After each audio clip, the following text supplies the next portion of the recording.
꽃샘추위도 끝물에 접어들고 날씨가 포근해지면서 이제 완연한 봄을 느낄 수 있는 계절이 다가왔습니다. 보통 이맘때가 되면 꽃놀이나 피크닉 등 야외 활동이 잦아지기 마련인데요. 하지만 봄이 오는 것이 달갑지만은 않은 사람들이 있습니다. 날씨가 따뜻해지면서 증상이 악화될 수 있을 뿐만 아니라 옷차림이 가벼워지면서 자연스럽게 드러나는 다리의 노출이 불편한 하지정맥류 환자들, 그 치료법을 알아봅니다.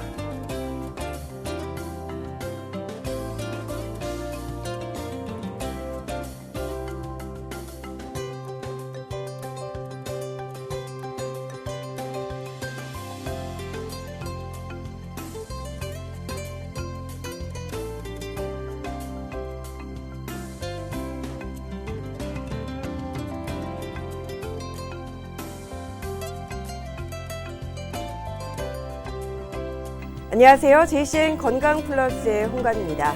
오늘은 닥터정맥 의원의 김낙희 원장과 함께 봄철에 나타나는 종아리 통증에 대해서 자세한 얘기 들어보겠습니다. 원장님 안녕하세요. 반갑습니다. 네, 원장님 이제 이 완연한 봄이 시작됐습니다. 봄이 되니까요 가까운 곳으로 등산을 하거나 겨울에 불어난 체중을 또 줄이기 위해서 운동을 시작하는 분들 참 많으신데요. 그런데 앞서서도 시작할 때 얘기가 나왔지만 운동 후에 종아리 통증을 호소하면서 내원하는 환자들이 또 요즘엔 많다고요. 네. 요즘 종아리 통증으로 병원을 찾는 대부분의 환자들은 한 번씩 운동하고 난 후에 쉽게 쥐가 나거나 잠을 자고 나서 새벽쯤 종아리 통증으로 잠을 깨는 경우가 있었다고 말씀하시는데요. 네. 특히 단순히 근육이 뭉쳤다 풀렸다를 반복해서 이를 오랜 기간 내버려 두는 환자들이 대부분인 경우가 많습니다. 밤잠을 설치게 하는 종아리 통증이나 다리 저림의 원인은 다양한데요. 예를 들어 하지정맥류로 인한 다리 저림일 수도 있지만 척추관 협착증 등으로 다리 저림과 응치 통증을 호소하시고 다리가 터질 듯이 아프고 하다가 쉬면 좀 나아지고 다시 반복된다고 말씀하시기도 하시니까요. 네. 정확하게는 전문의의 진단을 받으셔야겠죠.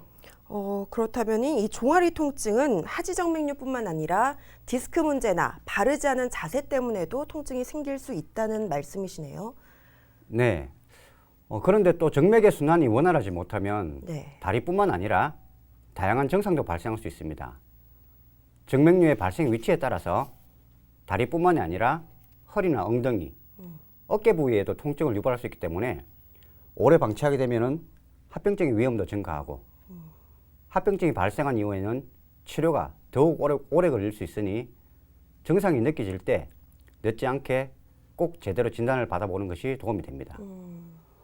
또 앞서 말씀드렸지만 네. 하지정맥류 환자 증상이 디스크 환자와 유사한 증상이 있어서 자칫 디스크로 오인하는 경우가 종종 있습니다. 그러니 스스로 진단하지 마시고 반드시 전문의의 진단을 받으시길 바랍니다. 네, 원장님 말씀을 듣다 보니까요, 이 자칫하면은 디스크와 헷갈릴 수 있을 것 같은데요. 그렇다면은 이 하지정맥류란 정확히 어떤 질환인가요?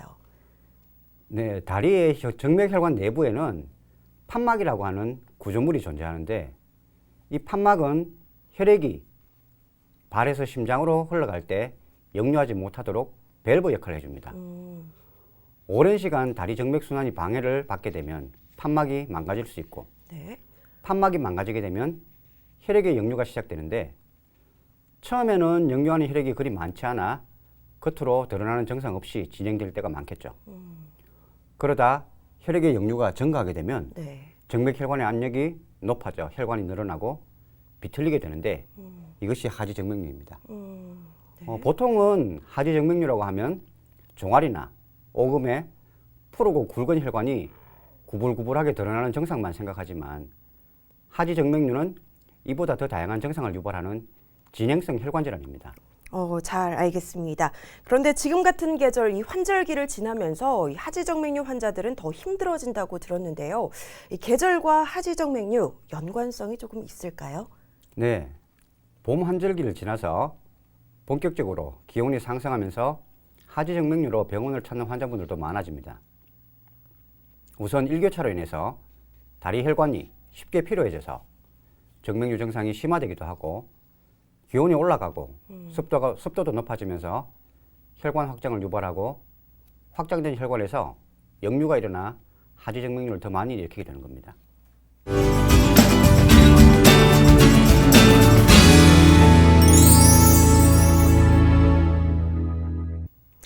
네, 이 원장님, 저희가 무리하게 움직였을 경우 또 발바닥 통증이 생기곤 하는데요.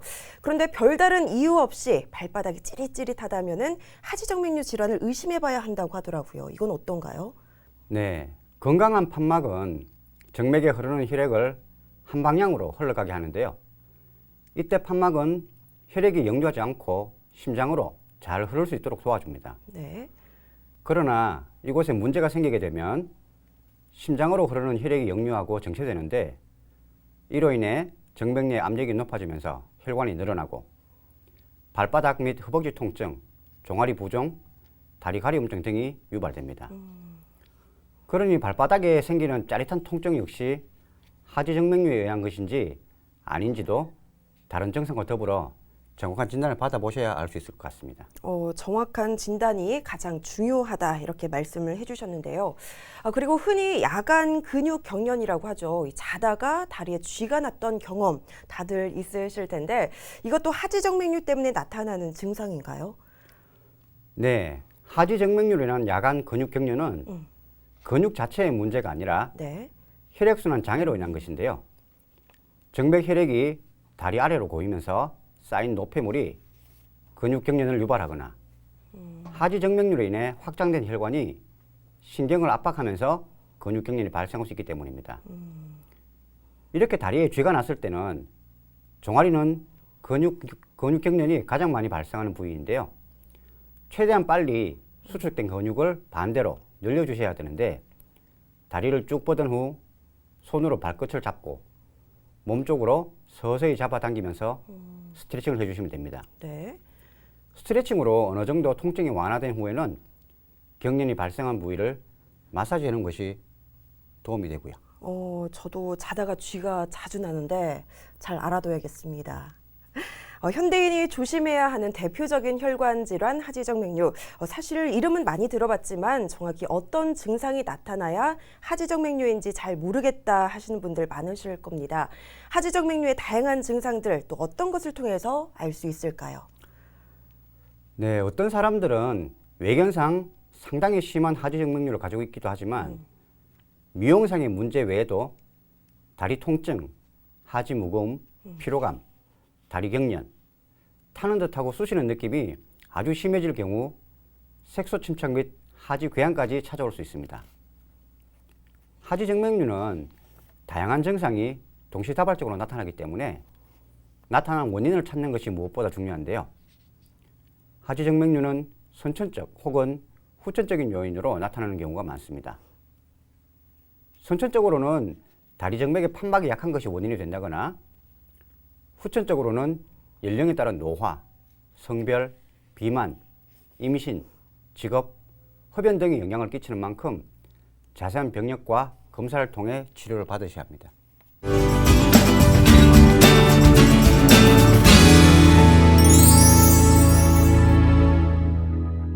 네, 닥터정맥 의원 김낙희 원장과 건강플러스 함께하고 계십니다. 하지정맥류 환자가 최근 5년 사이 크게 늘어난 것으로 나타났습니다. 건강보험 심사평가원의 통계에 따르면 2015년에는 약 15만 명이었던 하지정맥류 환자가 지난해에는 21만 명 이상으로 크게 증가했다고 하죠. 문제는 질환에 대한 인지도인데요. 성인 74%, 그러니까 10명 중 7명은 하지정맥류라는 질환 이름만 알고 있을 뿐 증상이나 원인, 치료법은 모르는 것으로 확인됐다고 합니다. 원장님, 이 하지정맥류 질환 여전히 몰라도 너무 모르는 질환으로 인식되고 있는 거죠? 네, 좀 그렇습니다. 네. 대표적인 하지정맥류 증상으로 알려진 혈관 돌출 정도 경험을 해야 하지정맥류구나 하시는데 이런 경험은 전체의 절반 이하도 안 됩니다. 모든 하지정맥류 환자가 네. 다 똑같은 증상을 겪는 건 아니니까요. 그렇겠죠. 이 사람마다 증상도 다르게 발현되고 또 그 정도도 다르겠죠. 하지정맥은 크게 깊숙한 곳에 위치한 심부정맥과 피부 가까운 곳에 위치한 표제정맥이 있는데 이 둘을 이어주는 관통정맥으로 이루어져 있는데 이 관통정맥의 판막에 이상이 있으면 혈관이 튀어나오지 않을 수 있습니다. 또 피부 가까운 곳에 위치한 표제정맥이라도 판막 기능에만 문제가 있으면 혈관이 도드라져 보이지 않을 수 있고요. 그런데 주변에 보면요, 하지정맥류를 단순히 미용 문제라고 생각해서 뭐 이런 걸 가지고 병원을 가나 이렇게 가볍게 생각하시는 분들도 더러 계시더라고요. 네, 하지정맥류를 조금 가볍게 생각하시고 네. 혈관 돌출이 발생한 경우 다리에 튀어나온 혈관이 보기 흉하다고 생각해서 이를 없애려는 미용 목적으로 병원을 방문하는 경우도 꽤 많습니다. 하지정맥류를 단순히 미용 문제라고 생각하시는 거죠. 그런데 더 큰 문제는 그래서 병원 방문조차 하지 않는 경우도 있다는 겁니다. 네. 혈관 돌출처럼 겉으로 보이는 증상이 안 나타나는 하지정맥류 환자들은 밤에 다리가 무겁고 쥐가 나는 등의 불편함을 겪으면서도 겉으로 티가 나지 않는다는 이유로 병원 방문을 미루고 계시는 경우가 많거든요. 네, 실제로 원장님 말씀처럼 대한혈관외과학회와 대한정맥학회의 설문조사 결과 하지정맥류 증상으로 병원을 방문한 적이 있는 응답자의 41%는 처음 불편함을 느낀 후 병원을 방문하기까지 1년 이상이 걸리는 것으로 나타났다고 하는데요. 3년 이상의 비율도 20%에 달했는데 초반에 병원을 방문하지 않은 이유로는 증상이 심하지 않아서가 57%, 일시적인 증상이라서가 32%, 병이라고 생각하지 않아서가 32% 등을 꼽았다고 합니다. 하지정맥류는 지속적으로 증상이 악화되는 진행성 질환입니다. 네. 방치할 경우에는 수면 방해 등 삶의 질을 떨어뜨리고 혈전, 색소 침착, 피부 경화증 등 다양한 합병증이 발생할 수 있으니 불편한 증상을 느꼈을 때 재빨리 심각성을 인지하고 적극 진단, 치료에 나서야 합니다.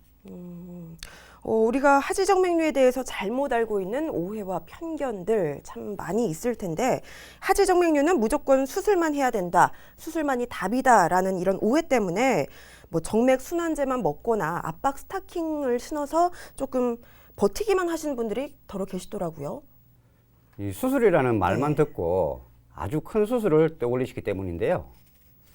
하지만 걱정하실 필요 없이 정맥 내에 레이저, 고주파, 베나실 등 흉터 없이 간단하게 수술할 수 있는 방법들이 있습니다. 수술 자체가 오래 걸리지 않고 당일 퇴원은 물론이고 일상생활로 복귀가 바로 가능하기 때문에 편안히 생각하셔도 됩니다. 하지정맥류가 의심되는 경우 병원에 오시면 하지정맥류 판막의 역류 유무와 네. 역류 정도, 위치를 정확하게 파악할 수 있는 초음파 검사를 실시하고 환자의 상태에 맞는 맞춤 치료를 하게 됩니다. 초음파 진단 결과 역류가 있는 경우에는 근본 수술인 레이저, 미니 발거술, 혈관 경화요법이 시행되고 초음파 진단 결과 역류가 없는 경우에는 혈관 기능 개선제 등의 약물 복용과 의료용 정맥 스타킹을 착용할 수 있도록 하고 다리 혈액순환을 도와 정상을 완화시키는 방향으로 진행하고 수술을 권해드리지 않습니다. 하지만 문제 혈관을 제대로 찾지 못하면 수술을 해도 증상이 나아지지 않거나 네. 재발할 수도 있으니 정확한 검사와 진단이 아주 중요하겠죠.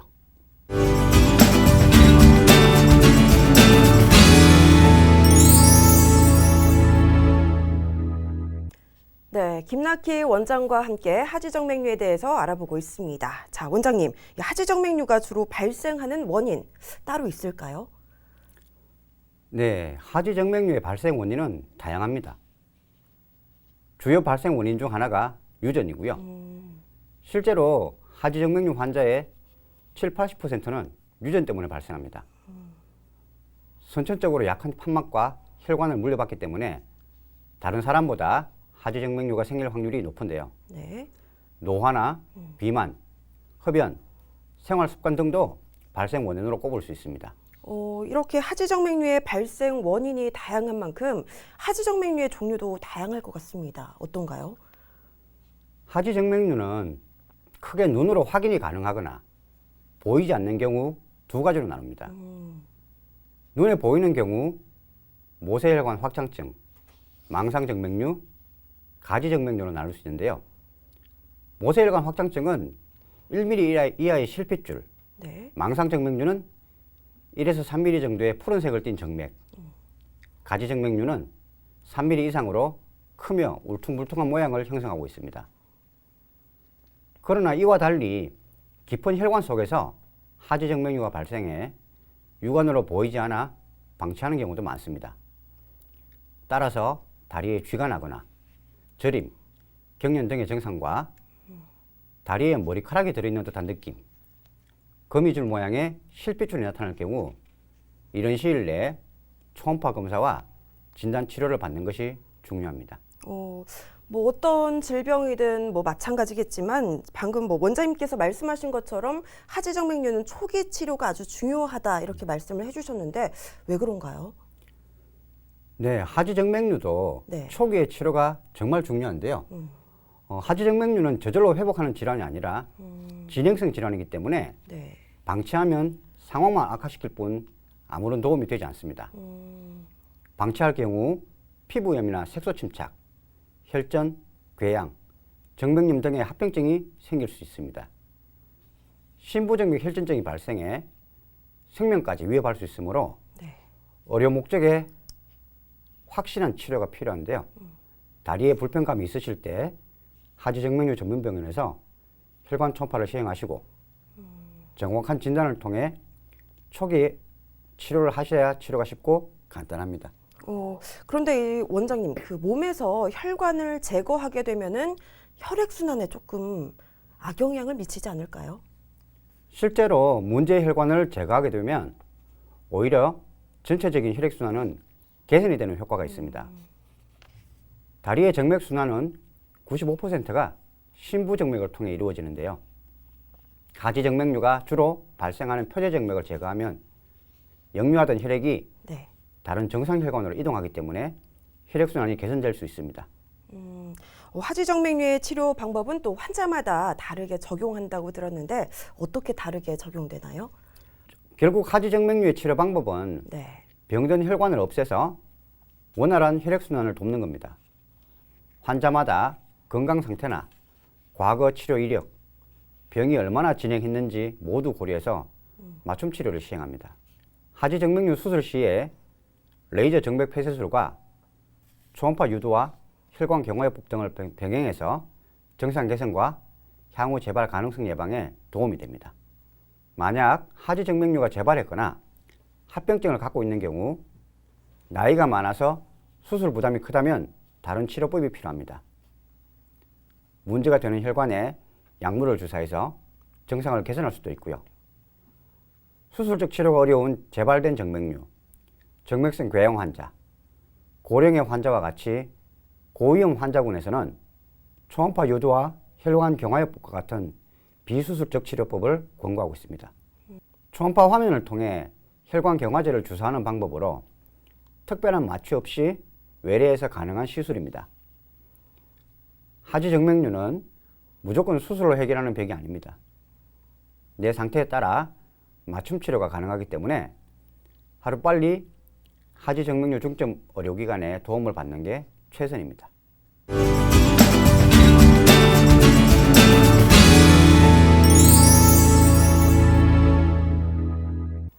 네, 제이신 건강 플러스 함께하고 계십니다. 이제 하지정맥류 예방법에 대해서 한번 알아볼 텐데요. 생활의 작은 습관만 고쳐도 하지정맥류를 예방할 수 있다고 합니다. 원장님, 예방법들 어떤 것들이 있을까요? 우선 식습관을 개선해서 맵고 짠 음식은 멀리해 주시고요. 앉아 있을 때 무릎이 과도하게 접히지 않도록 합니다. 사우나 같은 뜨거운 장소, 물은 혈관 건강에 좋지 않기 때문에 멀리해 주시고요.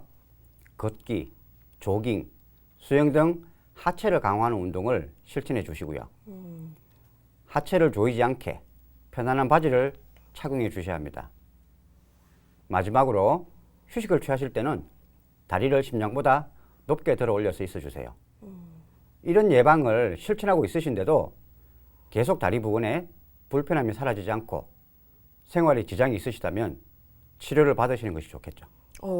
원장님, 이 하지정맥류를 예방하고 관리하는 데 있어서 가장 중요한 것은 일단 본인의 상태를 정확하게 아는 것이겠죠. 정기적으로 체크해야 할 부분 어떤 것들이 있을까요? 네, 내 상태가 어떤지를 알아야 뭘 해야 할지도 알 수 있는데요. 먼저 하지정맥류를 이미 알았거나 치료를 받아본 경험이 있다면 주치 처방을 잘 따르며 정기적인 체크를 하는 것이 우선입니다. 하지정맥류에 대한 진료나 검사를 받아본 적이 없더라도 의심이 되는 부분이 있다면 혈액순환을 개선할 수 있는 보존요법을 통해 꾸준히 관리해 주는 것이 좋습니다. 평소 다리에 부종이나 피로감, 통증이 잦다면 이는 혈액순환에 문제가 있다는 얘기가 됩니다. 이럴 때는 규칙적으로 꾸준한 운동이 기본이 되고요. 네. 수시로 스트레칭을 한다거나 쉬는 시간에 다리를 가볍게 주물러주는 마사지를 통해서 정맥순환을 촉진시키는 게 좋습니다. 이런 보존요법을 하면서 꼭 명심해야 하는 게 있으신데요. 바로 꾸준함입니다. 운동을 시작했다 하더라도 근력이 형성되어 체감하기까지는 꽤 오랜 시간이 필요합니다. 네. 따라서 정상이 좋아지는 것을 확실히 느낄 때까지 끈기를 가지고 꾸준히 하는 게 가장 중요합니다. 그리고 여성분들은 다리를 꼬고 앉는 게 편하시겠지만 이것은 나쁜 습관입니다. 혈관이 압박되기 때문에 혈액순환에 도움이 안 되고 하지정맥류 발병에도 영향을 끼칩니다. 평소 저염식을 하고 인스턴트 음식을 멀리하는 게 혈관 건강에도 좋고 하지정맥류를 예방하고 관리하는데 많이 도움이 된다는 사실을 꼭 기억해 주시길 바랍니다. 네, 잘 알겠습니다. 오늘 하지정맥류에 대해서 닥터정맥 의원 김낙희 원장과 이야기 나눠봤습니다. 원장님, 감사합니다. 감사합니다. 무리한 날도 아닌데 마치 오래 운동한 날처럼 종아리가 뻐근하고 묵직한 느낌이 들거나 종아리에 울퉁불퉁한 핏줄이 보이셨나요? 다리의 피로감, 이로 인한 전신의 피로감까지 혹시 느끼신 적 없으신가요? 그저 피곤해서 나타나는 증상이라고 생각하고 쉽게 넘겼다가 치료 시기를 놓칠 수 있는 바로 방치된 하지정맥류일 수도 있습니다. JCN 건강 플러스 여기서 인사드리겠습니다. 고맙습니다.